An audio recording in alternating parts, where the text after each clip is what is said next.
Shalom Pak Bambang, saya mau izin bertanya, sebelum ada ciptaan Allah dengan siapa? Mohon pencerahannya.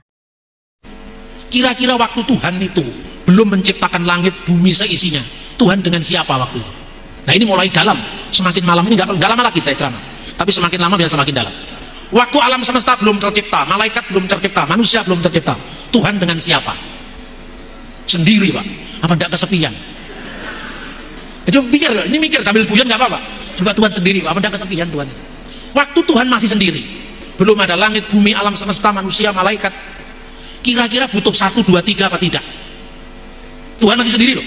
Alam belum ada, manusia belum ada, malaikat belum ada. Kira-kira butuh apa enggak? Aku yang Maha Esa, ngomong sama siapa yang lain belum ada. Ngerti nggak maksud saya? Penting apa enggak kata sah? Nggak penting, karena waktu itu belum ada manusia. Ya toh? Belum ada malaikat yang dituntut untuk menyembah puja, belum ada manusia yang dituntut untuk berkomitmen kepadanya, maka Maha Esa nggak penting. Ya toh? Karena belum ada yang lain. Adanya satu Esa, itu karena ada dua. Begitu Tuhan menciptakan malaikat, baru ada aku Tuhan dan ada kamu malaikat. Malaikatnya lebih dari satu, ada aku dan ada kalian. Ya toh? Selain malaikat ada manusia, ada aku, ada kalian, ada mereka. Jadi aku, kalian, kamu, mereka itu setelah ada kejamaan. Sebelum itu belum perlu kata ada. Kata sah itu tidak perlu. 1, 2, 3 Pak gendut naik kuda tidak perlu itu, karena belum ada yang lain. Pertanyaan kedua, kira-kira kata aku perlu apa tidak? Perlu untuk apa? Cuma ada Tuhan. Adanya aku kan setelah ada yang lain. Maka ada satu Tuhan aku, ada yang lain Adam kamu. Ini dibutuhkan dalam konteks komunikasi. Sebelum ada yang lain tidak butuh 1, 2, 3, tidak butuh aku, kamu, dan mereka. Inilah misteri Tuhan sebelum segala sesuatu ada. Nah, apa pertanyaannya? Lebih dahulu mana? Maha hadir atau Maha Esa? Omnipresent, Maha hadir.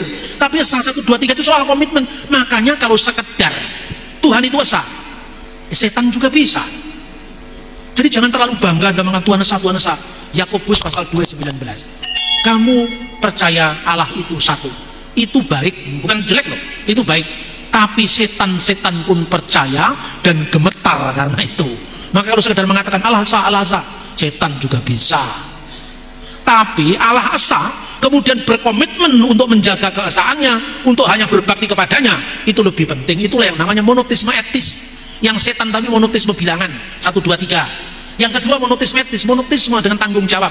Itulah monoteisme Abraham. Dipanggil ke suatu tempat dia belum tahu tapi dia berangkat. Itulah monoteisme Abraham. Monoteisme tertinggi adalah monoteisme trinitaris. Karena ini monoteisme relasional, monoteisme hubungan. Dan hubungan itu tidak main-main. Hubungan sebelum segala yang lain ada. Maka kira-kira pertanyaannya gini. Waktu Tuhan masih sendiri. Ketika Anda sendiri, gak usah lama-lama. Hai istri-istri yang ditinggal suami seminggu. Nanti begitu Anda jemput di airport langsung cipika-cipiki. Waduh seminggu udah ketemu, kamu sama lagi ganteng Pak. Ya kan? Baru seminggu udah ketemu. Anak-anak kita kuliah di luar kota atau di luar negeri, setahun udah ketemu. Ada kerinduan yang tersimpan. Ya kan? Pertanyaannya, kenapa manusia kesepian? Kenapa ciptaan kesepian? Karena satu eksistensi, satu wujud hanya memiliki satu pusat kesadaran. Sehingga dia tidak bisa berbagi pada pusat kesadaran yang lain. Makanya ada kesepian. Kesepian itu kan menyiksa, saudara-saudara. Kesepian itu mendera jiwa kita.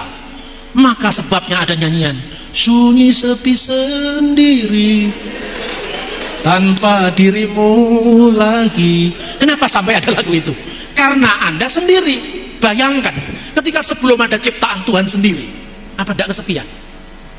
Kalau Tuhan sama dengan manusia, pribadinya terbatas, dia pasti kesepian. Dan kesepian itu bukan sifatnya Tuhan.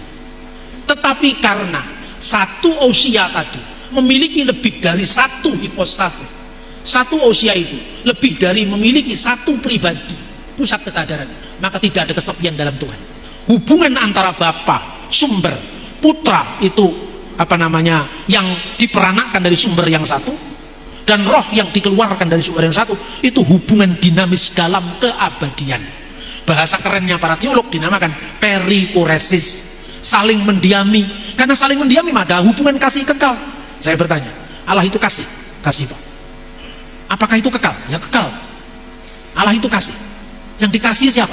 Manusia Pak. Tidaklah aku ciptakan engkau agar kamu mengenal aku, katanya aliran kebatinan Jawa. Tuhan menciptakan manusia supaya dikenal. katanya aliran kepercayaan. Supaya dikenal, iya. Berarti Tuhan butuh aktualisasi diri. Karena dia butuh yang lain. Selama Tuhan belum memiliki yang lain, Tuhan dilanda oleh kesepian seperti Yuni Sarah. Ya kan? Lalu kasih itu kan butuh sasaran kasih supaya tidak bertepuk sebelah tangan. Bapa itu sumber kasih, putra itu yang dikasih, dan ada kasih yang disalurkan adalah Roh Kudus. Ini ilmu yang dalam, saudara-saudara. Tidak bisa hanya dikatakan 1, 2, 3 Pak Gendut naik kuda. Kalau Tuhan di sana, dia tidak di sini. Oh, itu tidak cocok, itu kan saya. Saya sekarang di Makassar, maka saya tidak ada di Jakarta. Tapi kalau Tuhan sekarang ada di sini, apa Tuhan tidak ada di sana? Tuhan, kami sudah berkumpul ini lebih daripada 100 orang. Padahal syarat minimum kehadiranmu 2-3 orang berkumpul, Tuhan akan hadir. Ini sudah memenuhi syarat minimum. Tuhan, kenapa engkau belum hadir? Saya masih ada sibuk di New York.